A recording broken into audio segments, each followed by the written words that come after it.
Hi, welcome. In this video, I want to talk about, talking about the source of the problem. Turn left. At the very beginning, okay, when a dog owner is experiencing a ongoing Turn right onto Sweetwater Boulevard. Then turn left onto Canoe Creek Road.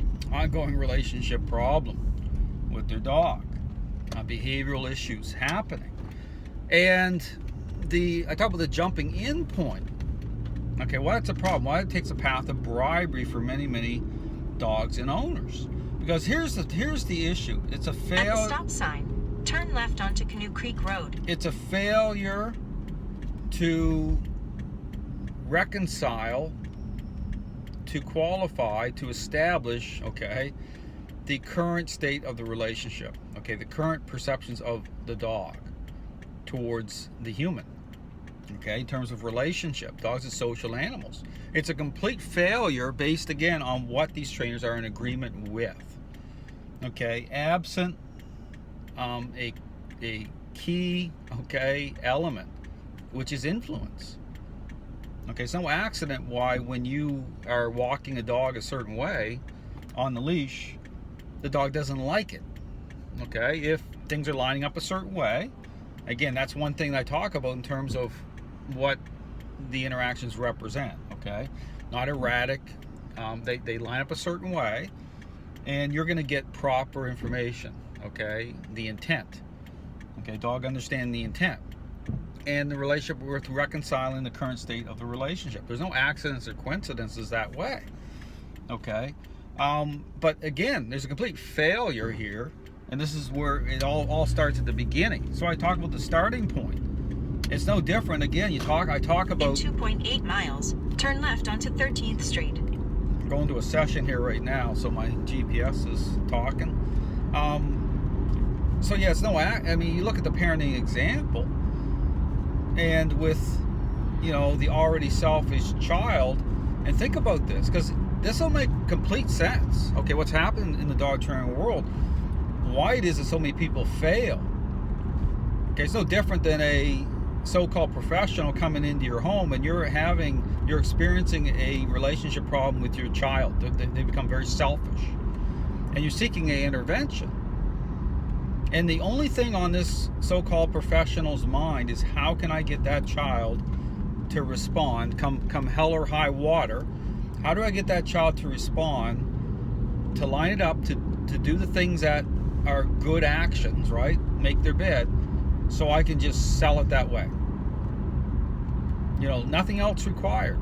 You don't have to know, you don't have to interact with the child differently. You don't have to change your parenting style, which is the problem. Just sell it that way. And it'd be like me staying in there. And I understand this is why the people, and just look at it this way. This is, all these people are getting all upset, right, over what I'm saying. It'd be like me standing like in your home, and this so-called professional you brought in has the big Santa Claus sack with the Xbox games, and this is their go-to. This is their default, without assessing the current state of the relationship. They don't care. They're not even lining things up. It'd be like me standing there saying, "Hold on here a second. What are you doing?" Because I care the right way. Right? I'm advocating for you. I'm saying, hold on here a second. Before you spend your time, your money, and perhaps the future of the relationship, in terms of who's going to get the blame here in the end, hold on here a second. What's this person doing? Are they not even going to sit down and assess the current state of the relationship and then connect the dots properly here, and in terms of your role in that? And yeah, it might be some difficult information here, but we need to work through this the right way. None of that. Right, so I'm the person standing here in the middle of the dog training world saying, "Hold on here a second."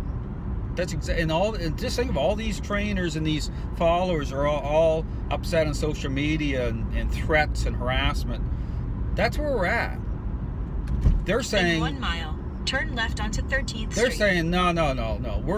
We want to keep doing it the way we're doing it, because if we do it the other way, we can't make any more money that way. Like, it's not in our best interest, because really, here's my narrative, because we don't really care about dogs and people that way, because that's too difficult. Like, we want the easy way that is just because people are going to buy it because we're set up. Like, this has been going on for so long. It's like it's a culture. It's normalized to blame dogs. Like this is, understand, that's exactly what's going on here. I'm the guy saying, hold on here.